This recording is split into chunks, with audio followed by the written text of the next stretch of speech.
नाज़रीन, प्रोग्राम रुपया पैसा में आपको खुशामदीद कहते हैं। इस आने वाले बजट से लोगों ने बहुत सारी उम्मीदें जोड़ रखी हैं और बिलखुसूस वो जो कि नई गाड़ी ख़रीदना चाहते हैं उनके लिए ऐसा बताया जा रहा है कि बड़ी अच्छी ख़बरें होंगी। वैसे मैं आपको बता दूं कि जो भी ख़बर होगी आपके लिए बुरी ही होगी। नहीं, मैं हकीकत पसंद आदमी हूँ, मैं ऑप्टिमिस्टिक और पैसिमिस्टिक नहीं हूँ। खैर मैं आपको बताऊँगा क्यों। ये जो लोग होते हैं ना जो कहते हैं कि ऑप्टिमिस्टिक रहें, ऑप्टिमिज़म और हर चीज़ में मस्बत चीज़ें देखें जो हुकूमत में होते हैं ना वो कहते हैं हर वक्त मस्बत देखें। आपको याद होगा एक हुकूमत थी पीटीआई की, वो लोग हर वक्त कहते थे हमारे बारे में भला भला बोलो, ऑप्टिमिस्टिक, हमारे अलावा चॉइस ही क्या है, अल्टरनेटिव ही क्या है, और उन्होंने मईशत का बेड़ा कम गरक कर दिया। किन्होंने? पीटीआई वालों ने। आपको याद होगा जब भी मैं तनकीद शुरू करता था कि पीटीआई वालों ने पाकिस्तान की मईशत बर्बाद की है, फ़ौरन उनकी तरफ से सोशल मीडिया पर तनकीद के पहाड़ खड़े कर दिए जाते थे। ये एंकर हमारे ख़िलाफ़ है, ये एंकर हमारे, अब तो नाम भी नहीं ले सकते, हमारे बानी के ख़िलाफ़ है, फ़लाना ते फ़लाना, है ना। आपको याद होगा कि यार मस्बत, ऑप्टिमिस्टिक। तो मैं ऑप्टिमिज़म में कोई यकीन नहीं रखता भाई, ना तब रखता था ना अब रखता हूँ। मैं रियलिज़म में बिलीव करता हूँ, यानी हकीकत पसंदाना सोच में। ऑटो पॉलिसी को रिविजिट करना ज़रूरी है। हवाई बातें हमारे किसी काम की नहीं जब तक के किसी मंतकी अंजाम तक बात ना पहुंचे। आपने कमिटमेंट की कि 30% पाकिस्तान की गाड़ियां 2030 में ईवी हो जाएंगी। ठीक है,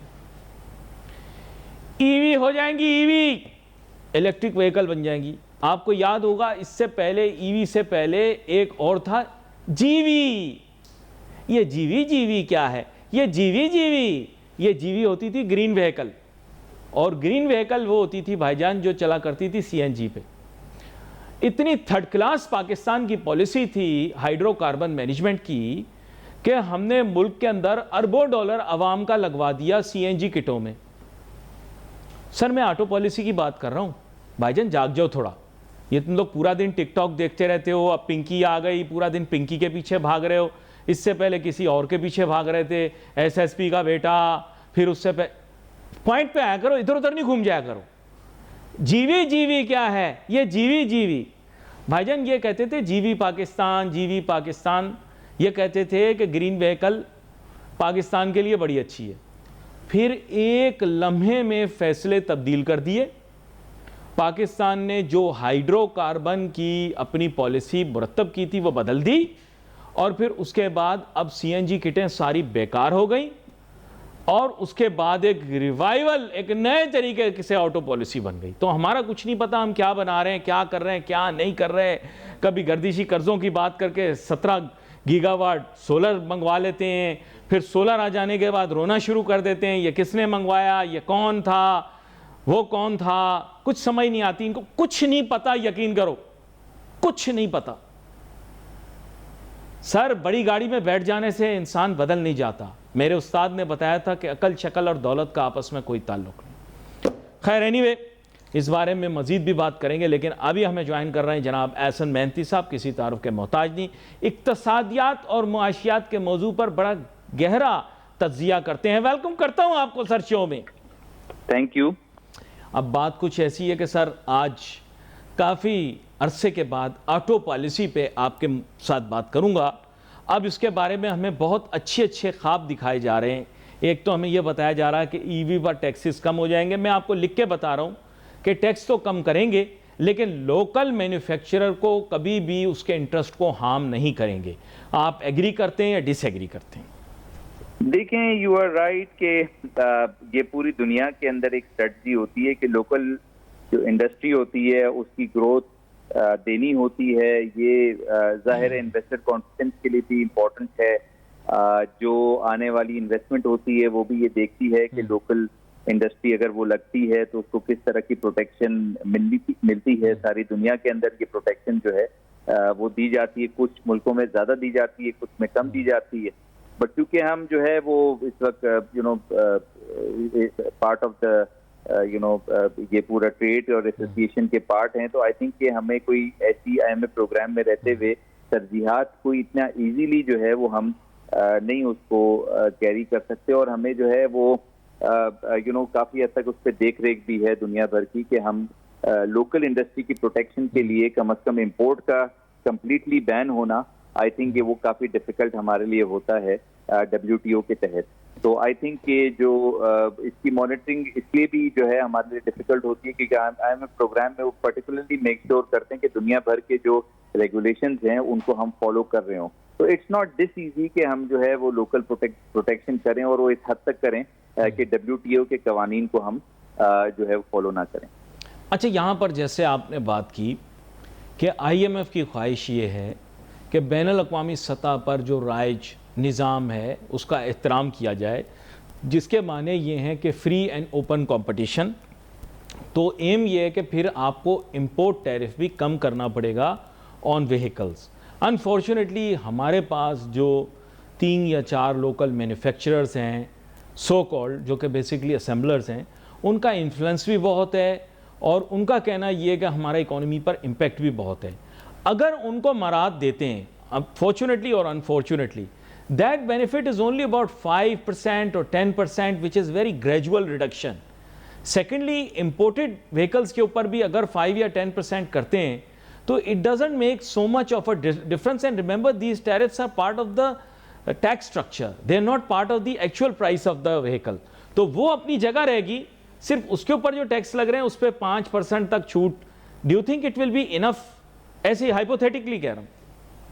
देखिए, आई थिंक कि जो इस वक्त टैक्सेस हमारा जो निज़ाम है उसके अंदर जो है वो हम टैरिफ रिडक्शन की तरफ हमें इवेंचुअली जाना पड़ेगा। और वो IMF प्रोग्राम में जैसे एज आई डिस्कस की बहुत सारी चीजें होती हैं हम लोकल प्रोटेक्शन लोकल इंडस्ट्री को देने के लिए लाना चाहते हैं, और आई थिंक कि उनकी ग्रोथ के लिए इंपॉर्टेंट होती हैं। बट IMF प्रोग्राम में रहते हुए हम टैरिफ रिडक्शन जो है वो हमें इवेंचुअली करनी पड़ेगी। और जाहिर है ये ग्लोबल ग्रोथ का मामला होता है, और इसके अंदर जो है हमें ग्लोबली जो है दुनिया के साथ चलना पड़ता है। We can't run like North Korea की अपनी हमारी पॉलिसीज हों और फिर जो हम टैरिफ लगाना है हम लगाएं, और फिर जाहिर है लोकल जो इंडस्ट्री है उसको प्रोटेक्ट करें। अनफॉर्चुनेटली जो है वो हम इस तरह से नहीं कर सकते, और इवन हमें इम्पोर्ट भी अगर हम कम करना चाहें हमारी फॉर एग्जाम्पल प्रोजेक्टेड है $60 बिलियन, तो उसको हम नहीं कर सकते क्योंकि जाहिर है इम्पोर्ट प्रोटेक्शन भी जो है वो हम अगर किसी भी तरीके से करते हैं या टैरिफ लेवी के थ्रू, तो वो अच्छा, जो है एक मिसाल देता हूँ। एक्चुअली आपने लोकल मैन्युफैक्चरर्स की बात की। अगले दिन मुझे मौका मिला, मैं ब्रांड का नाम नहीं लेता, एक डाले में मैं बैठा, इतना अनकंफर्टेबल डाला, ये जो 4 व्हील वाला चलता है, डाले इतने अनकंफर्टेबल हैं। और अनफॉर्चुनेटली मतलब ये कि आई थिंक के लोकल मैन्युफैक्चरर्स को प्रोटेक्शनिज्म के नाम पर क्वालिटी कंट्रोल से हम लोग एग्जेम्प्ट कर देते हैं। तो सर बात यह है कि वही व्हीकल अगर जापान से आती है तो इतनी कंफर्टेबल होती है, और लोकल मैन्युफैक्चरर जब बनाता है तो इतनी थर्ड क्लास बनाता है, या लोकल असेंबलर। तो I think there needs to be checks and balances here also. देखिए, चाइना की भी अजय जो आप देखें जो न्यू ब्रांड्स आ रहे हैं पाकिस्तान के अंदर, आई थिंक उसको आपने उनके एक्सीडेंट्स होते हुए देखे नहीं है। आई थिंक कि हमारे जो सिस्टम्स हैं वो हमारी रोड इतनी कंजेस्टेड है कि उसमें एक्सीडेंट होते नहीं है फास्ट ड्राइविंग वाले। जी। बट अगर आप ये चाइनीज व्हीकल को अगर आप टेस्ट कर लें जो लेटेस्ट आई, तो आप जो है पाकिस्तान को बेहतर समझेंगे। तो वी कैन रियली से कि ये कहाँ पे डिफॉल्ट हैं, बिकॉज उनकी भी नई व्हीकल्स आई हैं और डाले को कॉम्पीट करती हैं। नहीं, एक्सक्यूज मी, ये थोड़ा सा आप क्लैरिफाई कीजिएगा। जो चाइनीज व्हीकल्स आई हैं वो बिल्ट अप यूनिट है, they are not, I think a handful of them may have been assembled here. बाकी तो I think they come right now, they are getting the opportunity to bring the built up unit. Am I right और am I wrong? देखें, वो they don't come really like that. वो तो depend करता है कि सर्टेन मैन्युफैक्चरिंग पाकिस्तान में भी हो रही है BYD की, और फिर सर्टेन जो है ऐसी भी हैं जो आप TBU की बात कर रहे हैं। आई थिंक कि वो डिपेंड करता है केस टू केस। बट मैं आप आइदर साइड में यही बात कर रहा हूँ कि आपने चाइनीज व्हीकल के अंदर की जो है वो क्वालिटी है, और कुछ बहुत अच्छी हैं और कुछ बहुत अच्छी नहीं है। जी। तो यूजली नीड टू सी कि जो आउट परफॉर्मेंस है उसको हमें देखना पड़ेगा कि जो पाकिस्तान व्हीकल के अगेंस्ट में हम बात करा करते थे कि ये ट्रेडिशनल उनके फीचर्स हैं या शेप्स हैं, बट चाइना ने जो है वो ऐसी कुछ व्हीकल्स लेकर आए जो हाई क्वालिटी भी हैं तरह BYD, और कुछ हाई क्वालिटी नहीं भी हैं। तो हमें हर लिहाज से उसको देखना है। But in either side it is always been in proper opinion कि ये व्हीकल्स जो है ओवर अ टाइम पीरियड इसके अंदर शेप चेंज क्यों नहीं हुआ, और फिर हमें ये नजर आ रहा है कि चूंकि कंपटीशन बहुत ज्यादा बढ़ गया और नंबर ऑफ ब्रांड जो है वो अवेलेबल है अब अच्छा, पाकिस्तान के अंदर, वो मोल्ड सब shape change. Let me just give you a hypothetical situation. जी $30,000 in Pakistan buys you an entry level sedan, ठीक है सर, एक एंट्री लेवल सेडान आजकल आ रही है अबाउट $30,000 में, ठीक है। ये भी मैंने आपको कम पैसे बताए हैं, इसमें कभी ऑन टैक्स वगैरह दुनिया जहाँ की चीज़ें अगर शामिल कर दी जाएँ। यहीं से 1.5 घंटे दूर दुबई में जब हालात ठीक थे तो $30,000 was buying you a really fantastic vehicle। तो देखें, दिस इज क्या ये खुला तबाद नहीं है? देखिए बिल्कुल, वो तो I think we really need to see के रेगुलेशन उसको किस तरह से मॉनिटरिंग उसकी होती है, ओवरऑल एसोसिएशन जो है। नहीं, लेकिन थर्ड क्लास गाड़ी चलाने से पाकिस्तान की इज्जत और शान कैसे बढ़ती है? अगर पाकिस्तान की कौम थर्ड क्लास गाड़ियां चलाए, टके टके की गाड़ियां 3 गुना ज़्यादा कीमत पर ख़रीदे, तो इससे हमारी मईशत और हमारे मुल्क को क्या फ़ायदा है? अगर मैं एक 4 पहियों वाली एक हैचबैक जिसकी दूसरे मुल्क के अंदर इतनी औकात या हैसियत नहीं है कि उसे स्टार्ट लेवल कार समझा, मतलब उसको फर्स्ट परचेज कार समझा जाए, यानी बच्चे बहुत सारे जो कॉलेज में होते हैं माँ बाप उन्हें लेकर दें, तो आप उसे अपने मुल्क के अंदर लग्जरी हैचबैक के तौर पे बेचते हैं, तो इससे मुल्क की इज्जत कहाँ बढ़ रही है? इससे क्या शान बढ़ रही है? हमने कोई इंडिजिनसली थोड़ी बनाया है हिंदुस्तान की तरह कोई गाड़ी। हम तो ये जापान या दूसरे ममालिक की थर्ड क्लास गाड़ियों को 3 गुना ज़्यादा कीमत पर ख़रीद के मुल्क की मईशत को क्या फ़ायदा? मुझे ये समझा दें आप। देखिए, first quality, second quality, third quality ये हर मुल्क में होती है। चाइना में भी होती है, चाइनीज भी जो कार्स यहाँ मैन्युफैक्चर हो रही हैं वो आई थिंक उनकी भी क्वालिटीज आप देख सकते हैं, फर्स्ट सेकंड थर्ड क्वालिटी, वो भी आपको बिल्कुल नजर आ सकती है आप रोड पे खड़े हो जाएं तो हर मुल्क के अंदर ये क्वालिटी होती है 1, 2 एंड 3। अब पाकिस्तान के अंदर अनफॉर्चुनेटली कॉस्ट ऑफ मैन्युफैक्चरिंग आप देखें और इन्फ्लेशन के नंबर्स हमें कुछ और नजर आते हैं, बहुत ज्यादा इन्फ्लेशन है, जिसकी वजह से इट्स वेरी डिफिकल्ट कि वो जो प्रॉफिट मेकिंग कंपनी जो है वो अपने को सस्टेन कर 75 साल के अंदर शेयर होल्डर वैल्यू क्रिएट करने के लिए वो इस तरह से टूल्स यूज करती हैं कि वो चीपर पार्ट्स लगाए, और जाहिर है वो क्वालिटी फिर जाहिर है वो थर्ड क्वालिटी हो जाती है, और फर्स्ट क्वालिटी किसी को चाहिए तो वो भी पाकिस्तान में अवेलेबल है। तो ऐसी कुछ चीजें जो हम इससे पहले कुछ चंद सालों पहले डिस्कस करते थे कि भाई फर्स्ट क्वालिटी चाइना प्रोडक्ट जो है पाकिस्तान के अंदर नहीं आते। अब first quality China product in car manufacturing आप देख सकते हैं, फर्स्ट क्वालिटी कौन से ब्रांड्स हैं आपको नहीं देखें, अब आप छेड़ रहे हैं। I have never seen a person who makes a joke with a straight face like you। आप देखें, आप छेड़ रहे हैं। अब आपने छेड़ तो मुझे दिया है, अब मैं एक बात आपसे पूछता हूँ सर। बात एक्चुअली ये है, मैं काफ़ी अरसे से यही बात कर रहा हूँ, जो बात आप कर रहे हैं उसी को मैं रीफ्रेज करके आपके सामने पेश करता हूँ। बात यह है कि right now Pakistan needs environment friendly vehicles for Pakistanis which are affordable. For national economic growth, it is very necessary for us to have that.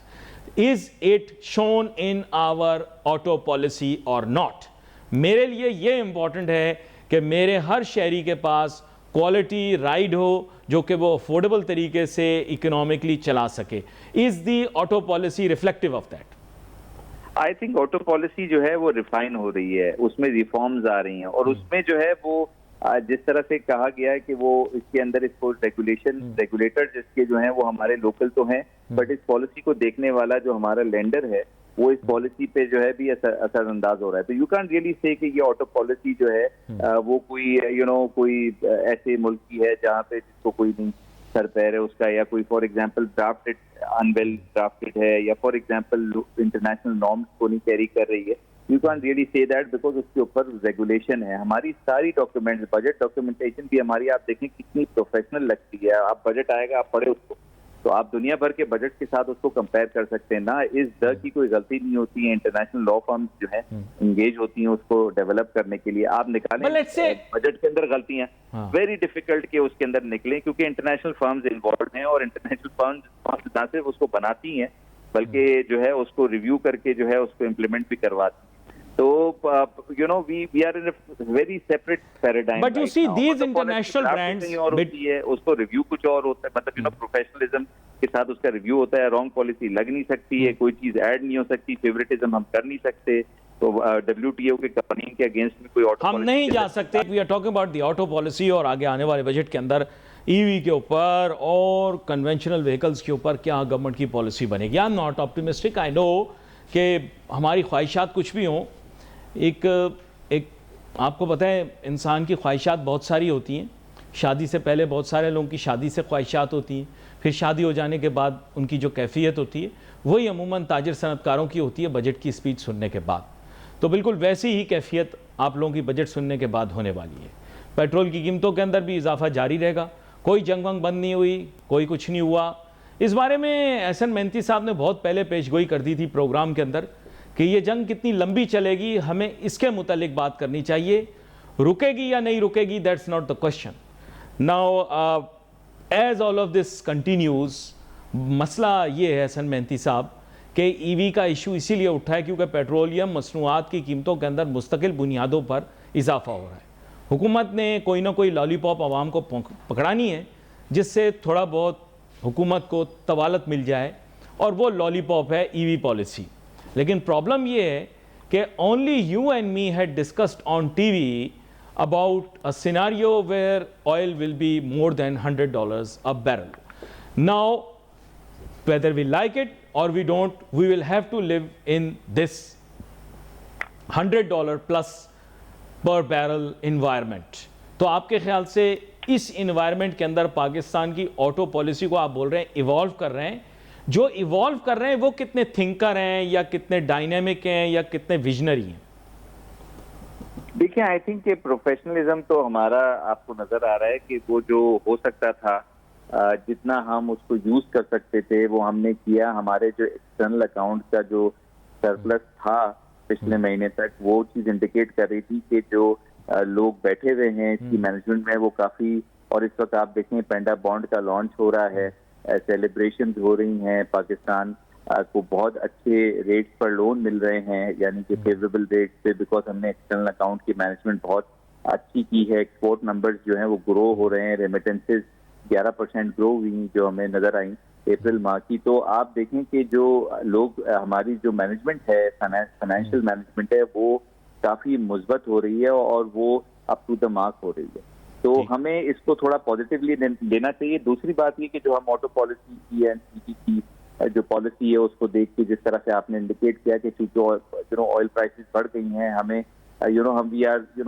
Strongly जो है उसको सब्स्टिट्यूट कर रहे हैं टुवर्ड्स ईवी, और EV policy certainly IMF draft कर रहा है, तो वो इस फेवरल में कर रहा है कि हमारा जो पेट्रोल यूजेज है या जो फ्यूल यूजेज है वो कम से कम हो और इलेक्ट्रिसिटी पे हमारा जो है वो सब्स्टिट्यूशन हो। तो उस हिसाब से जो है ये पॉलिसी बहुत मुस्बत जा रही है। बट 10-12% जो है वो व्हीकल्स अभी भी जो है वो इस, यानी कि इसकी ग्रोथ हम नहीं देख रहे कि इसकी यूटिलाइजेशन नेक्स्ट 4-5 ईयर्स के अंदर भी जो है, बिकॉज इलेक्ट्रिक व्हीकल्स हैं वो एक्सपेंसिव भी हैं और न्यू व्हीकल्स लेना जो है हर एक के लिए काफी मुश्किल होगा with this less per capita income. तो it should not be much to be discussed, because अभी भी इस वक्त आपकी 10 व्हीकल्स अगर आती हैं मार्केट में, उसमें सिर्फ 10% ऐसी हैं जो इलेक्ट्रिक की परचेज है और 90% जो है नॉन। नहीं, लेकिन 2030 तक हमने टारगेट रखा है कि हम 30% जो है वो ईवी कर देंगे। जी बिल्कुल, वो टारगेट है और जाहिर है वो दुनिया भर के टारगेट्स हैं, बट जाहिर है इट्स वेरी डिफिकल्ट कि वो टारगेट, जो यूरोपियन कंट्रीज में तो हमने देखा है कि 80 to 90% जो है वहाँ पे ईवी की तरफ चलेगी। ये बात चाइना में भी बहुत आगे बढ़ गए हैं, चाइना में भी ईवी की तरफ चलेंगे। सबसे बड़ा मैन्युफैक्चरर चाइना है और आई थिंक अगर आप देखें तो उसकी सबसे ज्यादा एक्सपोर्ट चाइना की है ये इलेक्ट्रॉनिक व्हीकल के लिए। और फॉर्चुनेटली हम चाइना के इतना नजदीक है और उसकी फेवरेबल पॉलिसीज को लेते हुए हमें जो है वो उनका जो सस्ती चीज होती है, सारे बेकार third class solar panel Pakistan को बेच दिए, सारे थर्ड क्लास हमने खरीद भी लिए। ये मैं आपको बता रहा हूं, ये सोलर पॉलिसी थी सर गवर्नमेंट की, जिसकी वजह से आज मैं बात तो नहीं करना चाह रहा था आपसे, लेकिन कल मैं एक इंटरनेशनल मीडिया हाउस की रिपोर्ट देख रहा था, इंटरनेशनल न्यूज़ चैनल की। उन्होंने कहा पाकिस्तान के अंदर बिजली की कीमतें इसलिए बढ़ेंगी क्योंकि इन्होंने इतनी एक्सेसिवली सोलराइज कर दिया अपने एनर्जी इन्वायरमेंट को, और इनकी सोलर पॉलिसी और एनर्जी पॉलिसी इतनी थर्ड क्लास है कि उसकी वजह से आज इनको बिजली भी महंगी खरीदनी पड़ेगी, और वो बिजली जो ये इस्तेमाल भी नहीं करते। यहाँ गलत कह रहा हूँ, सही कह रहा हूँ? देखिए, we really need to see कि कौन इसको सही तरह से यूटिलाइज कर रहा है, बिकॉज इसके अंदर जो है वक्त के साथ बहुत पॉलिसी चेंज हुई हैं, परचेजिंग की, सेल्स की, जो इसके अंदर जो मैटर्स आए हैं। I think we really need to see कि कौन इसका सही यूटिलाइज कर रहा है और कौन इसको यूटिलाइज नहीं कर रहा है। बट आपकी बिल्कुल ठीक बात है कि भाई क्वालिटी जो है we should have received quality equipment जो कि हमारे लिए लॉन्ग टर्म के लिए हमें हेल्प करते हैं। बहुत सारे इक्विपमेंट है उनकी। But how can you close, let's say if you are the decision maker and I would say that Pakistan's total let's say winter peak demand, half of it you allowed it to become solar without even giving consideration कि आपने IPPs लगाएंगे। हैं। Just think for a moment कि मैं आपको बोलूं कि पाकिस्तान की विंटर टाइम रिक्वायरमेंट हाइपोथेटिकली 35 या 38 गीगावाट है और आपने 17 गीगावाट इंपोर्ट कर दी, आपको पता ही नहीं लगा पाकिस्तान को कि हमने 17 गीगावाट इंपोर्ट कर ली। भाई ये ड्रग्स थोड़ी हैं, सॉरी गलती से मुंह से निकल गया पिंकी के दौर में, ये भाई सोलर है। मतलब 17 गीगावाट सर कैसे आ गया, आप मुझे बताएं। Tell me as a decision maker, is it possible for you to have half of your supply through solar in winter time? देखिए अगवान ट्रांजिट से भी आ जाती हैं बहुत सारी चीजें, और फिर जाहिर है अंडरहैंड भी बहुत सारी चीजें होती हैं जो आपकी जो हम चीजों को देखते हैं। I think we can't really compute या कैलकुलेट कि कितना आ रहा है और मतलब किस सोर्स से आ रहा है। बहुत सारी चीजें जो है कहीं और से भी इंपोर्ट होकर आती हैं, किसी और जाविये से भी आती हैं, तो वी कांट रियली कैलकुलेट कि वो सारी जो है या फिर जो है वो आइडेंटिफाई हो सके कि ये सोलर इक्विपमेंट्स हैं, सारी चीजें इस तरह आई जिसको हम जो है वो गेज नहीं कर सके। बट जाहिर है फिर हमने उसके जो नेट मीटरिंग के सिस्टम में जिस तरह लॉस पहुंचाया उनको, जिन्होंने सोलर को जो है प्रेफर किया, आई थिंक कि वो उनको काफी जो है लेसन मिले इसके ओवर इंपोर्टिंग के। But no one is willing to buy this expensive power now ना। अब प्रॉब्लम ये, one, you don't have a buyer, you will have to divide all of the cost of electricity over the users. Am I right? That's the basic mathematics. If you have to pay back the IPPs, you will have to divide the total power generated or the total power you have purchased on the total number of the users, right? देखिए you are right, but जिसको इसका benefit लेना था वो तो बहरहाल अपनी costing के अंदर इसको एडजस्ट कर रहा है, और जिसको बेनिफिट लेना था वो ले भी रहा है। तो वी कांट रियली से कि सबको लॉस हुआ, बट जाहिर है 50% कंज्यूमर ऐसे होंगे जिनको कोई नेट मीटरिंग के जो फॉर्मूला चेंज हुए वक्त के साथ, और जो गवर्नमेंट की जो पॉलिसी थी या IMF भी जो है गवर्नमेंट को एडवाइस करते हैं, तो वी कांट रियली से कि जो गवर्नमेंट को एडवाइस, अब जैसे इस तरह से आप देख लें कि जो ट्रम्प के वॉर के टैक्टिक्स हैं वो मुझे और आपको लग रहे हैं कि वो इनडिसेंट है, या फॉर एग्जांपल वो लोअर लेवल के हैं या जो भी है, बट जाहिर है उसकी अपनी स्ट्रेटजी है और प्रोफेशनल्स उसके साथ इन्वॉल्व हैं, तो वी कैन रियली से कि out of mind when he is saying something, he has a. लेकिन फ्री मार्केट मैकेनिक्स ये कहती है कि if supply is more than demand then price is suppose to fall. Right now Pakistan के पास excess supply, जी नाजरीन, पाकिस्तान के पास बिजली ज़्यादा है, इस्तेमाल करने वालों की डिमांड कम है, तो बिजली की कीमत फ्री मार्केट इकोनॉमिक प्रिंसिपल्स के तहत कम होनी चाहिए, लेकिन बिजली की कीमत ज़्यादा हो रही है और हमें यह बताया जा रहा है कि और मज़ीद ज़्यादा होगी। तो आप इकोनॉमिक्स के प्रोफेसरों की सारी ज़िंदगी की पढ़ाई को क्यों तबाह करना चाह रहे हैं? यह मैं पूछना चाह रहा हूँ कि गवर्नमेंट ने किस फॉर्मूले के तहत ये चीज़ की है। देखिए गवर्नमेंट ने जो एक पॉलिसी लेकर आई, तो उस पॉलिसी को जब उसके जो गवर्नमेंट का लेंडर था उसने उस पॉलिसी को देखा, तो उसने ये कहा कि आप कैपेसिटी पेमेंट्स बहुत ज्यादा दे रहे हैं, तो ये सोलर वाला जो एरिया है जिसमें बेनिफिट चाइना को हो रहा है, उस एरिया को आपने डिस्करेज करना है, और नेट मीटरिंग के सिस्टम को आपने उसके rule of the game change कर दिए। तो अब रूल्स ऑफ द गेम अगर चेंज हो जाते हैं तो जाहिर है जिसकी इन्वेस्टमेंट है उसको लॉस हो गया। तो अब पॉइंट ये है कि मतलब गिवन द सिचुएशन हमें ये चीजों को देखना है कि जो हमारा लेंडर है वो हमारी पॉलिसी पे इन्फ्लुएंसिव है, तो हम उसको as a basis of government की नॉन कैपेसिटी टू थिंक के बेसिस पे हम उसको कह रहे हैं कि गवर्नमेंट की अपनी रिस्ट्रिक्शन ये है कि उसका लेंडर उसकी पॉलिसी को ड्राफ्ट कर रहा है। तो पहले वो पॉलिसी को जो उसने ड्राफ्ट किया उसमें इंकरेज कर रहा था वो कि जो सोलर है वो आ जाए, बट जब उसने देखा कि इसका बेनिफिट उसकी कॉम्पिटिंग कंट्री चाइना को हो रहा है, तो जाहिर है उसने पॉलिसी चेंज कर दी। आपके लेंडर ने जब पॉलिसी चेंज कर दी तो बजट्स को चेंज कर दिया और policy net metering policy change कर दी। तो we really need to think कि जो हमारी अपनी पॉलिसीज हैं वो खुद ड्राफ्ट हम नहीं कर सकते, हमारे लेंडर की परमिशन हमें लेनी पड़ती है। तो government had to change the statement, और वहां पर उसने नेट मीटरिंग के सिस्टम को चेंज किया और कैपेसिटी यूटिलाइजेशन लेकिन उसका अंडरलाइंग लॉजिक मैंने उनकी समझने की कोशिश की। उनका अंडरलाइंग लॉजिक ये है कि आप सर्कुलर डेट को पे ऑफ नहीं कर सकोगे, क्योंकि आप सर्कुलर डेट के लिए जो कलेक्शंस करने की ज़रूरत है थ्रू पावर सेल्स वो पॉसिबल नहीं होंगी, क्योंकि लोग सोलराइजेशन की तरफ चले गए, बिकॉज आपने सोलर को बहुत अट्रैक्टिव बना दिया है और conventional power which is being sold by power producers उसको आपने अनअट्रैक्टिव बना दिया है। तो इसलिए there is a chance that people will not buy from the grid, they will sell back to the grid, और आपके पास और सप्लाई ग्लट तैयार हो जाएगा। आप पहले पैसे नहीं दे पा रहे हो, आप मजीद नहीं दे पाओगे। मतलब उनका एक फाइनेंशियल, जैसे आप समझ लें, एक व्यू है चीज़ों का, और वो फाइनेंशियल व्यू ये है कि if you want to pay the IPPs on time and don't want to make the circular debt unmanageable, तो आप जो हैं वो अभी ये पॉलिसी चेंज कर दें। ये मुझे उनकी लॉजिक समझ में आई, पता नहीं अगर इसमें कोई मेरे समझने में गलती है तो मुझे इस्लाह करें। नहीं, मेरा आपसे ये सवाल है कि इसमें गवर्नमेंट की क्या गलती है अगर उसका लेंडर उसकी जो पॉलिसी को चेंज कर देता है? हाँ, बस सही है, ठीक है। नहीं, मैं तो I don't blame the government, I am just saying कि इस वक्त लेंडर का कहना ये था कि प्रॉब्लम जो है वो ये है कि आप सर्कुलर डेट मैनेज नहीं कर पा रहे हो। अगर आपने सर्कुलर डेट मैनेज करनी है तो आपको सोलर को इतना अट्रैक्टिव नहीं बनाना पड़ेगा, आपको सोलर की तरफ से लोगों को हटा के ग्रिड की तरफ लाना पड़ेगा। ये मतलब this is the view. I don't know इसमें मैं कितना समझ पाया कितना नहीं, जो अखबारों में मैंने पढ़ा समझा बता रहा हूँ जी। लेकिन लेंडर भी समझ रहा है ना चीजों को, वरना तो एट फर्स्ट लेंडर को ये डिस्करेज देनी चाहिए थी ये पॉलिसी कि भाई solar is not allowed in this lending programme. तो अब बात ये है कि उसने भी पहले जाने दिया जब उसने देखा कि कॉम्पिटिंग कंट्री जो है चाइना उसको बेनिफिट हो रहा है, उसकी फॉर एग्जाम्पल एक्सपोर्ट्स बढ़ रही हैं और पाकिस्तान को बेनिफिट हो रहा है, तो जाहिर है फिर कुछ उनके भी मेजर्स थे तो वो उन्होंने अपने मेजर्स लेना शुरू कर दिए। तो वी कांट रियली से, उनको भी समझ में नहीं आया, पहले उन्होंने अलाउ किया, बाद में उन्होंने देखा कि भाई ये तो बेनिफिट हो रहा है पाकिस्तान को, रोक दो।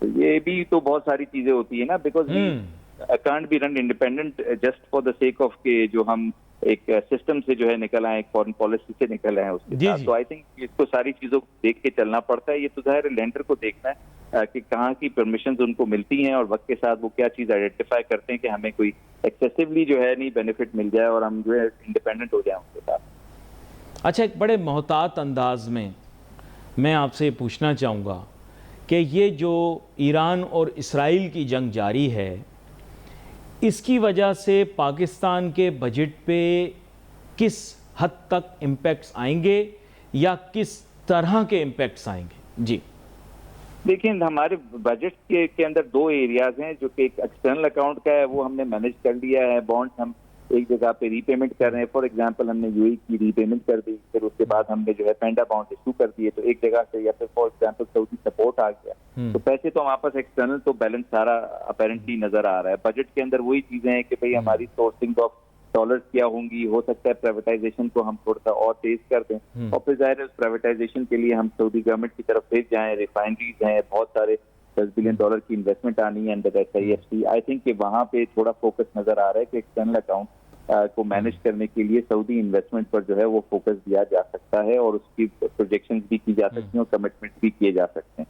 दूसरा फिस्कल साइड है। फिस्कल साइड तो हम वैसे ही 4% पर लिए हैं as a percent of GDP, जो हम फिस्कल डेफिसिट है, और हमारा प्राइमरी सरप्लस है। फॉर एग्जांपल हमारा बाइंग जितना हमें रीपेमेंट करनी पड़ती है, लोन रीपेमेंट करनी पड़ती है, उस से ज्यादा हम जो है पैसे की रेवेन्यू एक्यूमुलेट कर लेते हैं। तो उस हिसाब से बजट जो है यू कैन से कि ग्रोथ ओरिएंटेड होगा। 4% GDP ग्रोथ हमारा है। आई थिंक कि हमारे इकोनॉमिक नंबर्स इतने अच्छे हैं कि इवन इन दिस क्राइसिस जो कि हम देख रहे हैं, जियोपॉलिटिकल क्राइसिस है पूरी दुनिया में, जो है people are expecting great depression या रिसेशन, जो भी आप कहें, बट वी डोंट हैव, हमारी इसकी कोई अकाउंटिंग नहीं है रिसेशन की या डिप्रेशन। तो this is a good hope. Property prices locally बढ़ रही हैं क्योंकि जाहिर रेमिटेंसेस में 11% ग्रोथ है। तो वी कैन रियली से कि हमारे economic numbers out of hand है। We are strictly doing our best, और आई थिंक कि अवेलेबिलिटी ऑफ एनर्जी सप्लाईज भी नजर आ रही हैं, कम क्वांटिटी में आ रही हैं बट आ रही।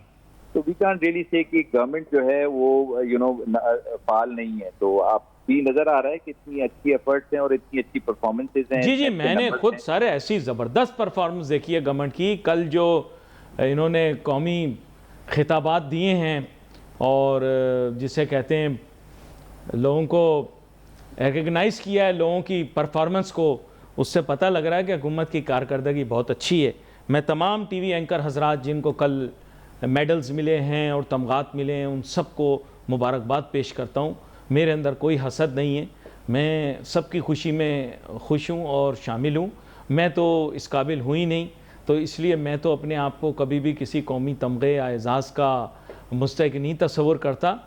लेकिन यह है कि मैं सबको मुबारकबाद पेश करता हूँ जिनको कल मिला है। बिल्कुल एहसन मेहनती साहब की बात को इंडोर्स करता हूँ कि हुकूमत की शफाफियत, उनकी बेहतरीन कारकर्दगी, ये और जिसे आप कह सकते हैं कि मेरिट को जिस तरह से उन्होंने कल रिकग्नाइज़ किया है नेशनल अवार्ड्स की डिस्ट्रीब्यूशन के अंदर, इससे पता लगता है कि हुकूमत बहुत अच्छा काम कर रही है। आने वाले बजट और हुकूमती पॉलिसियों के मुतल्लिक बात हो रही है। हुकूमत को बैठना है, सोचना है, समझना है, मुल्क के इंटरेस्ट को वॉच करना है, अफराद के इंटरेस्ट को वॉच नहीं करना है। कोशिश ये करनी है कि किसी तरह मुल्क का मईशत का पहिया तेज़ी से चले। Interest of individuals can not be put before the interest of the country, ये मेरा ख्याल है और हमें इस चीज़ को समझते हुए पॉलिसियों को मरतब करना है। पाकिस्तान की एक अच्छी पॉलिसी होनी चाहिए जब मईशत की बात आए।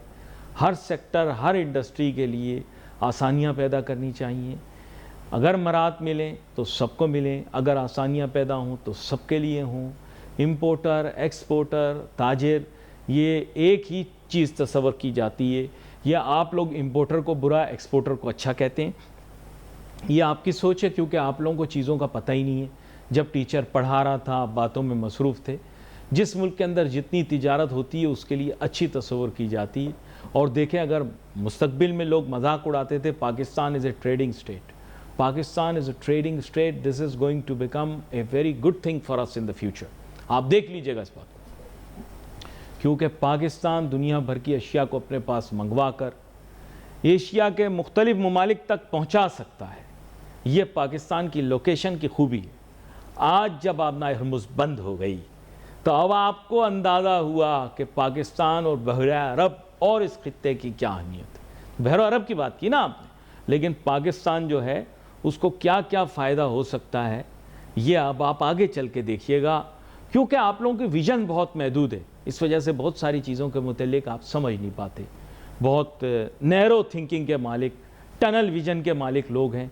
एक वक्त पर जो भी बात हो रही है उसके पीछे भागना शुरू कर देते। कभी सीपेक के पीछे भागना शुरू, कभी फ्रांस की जो एक एनर्जी डील थी उसके पीछे भागना शुरू, कभी किसी मुल्क के पीछे भागना शुरू, कभी किसी मुल्क के पीछे भागना शुरू।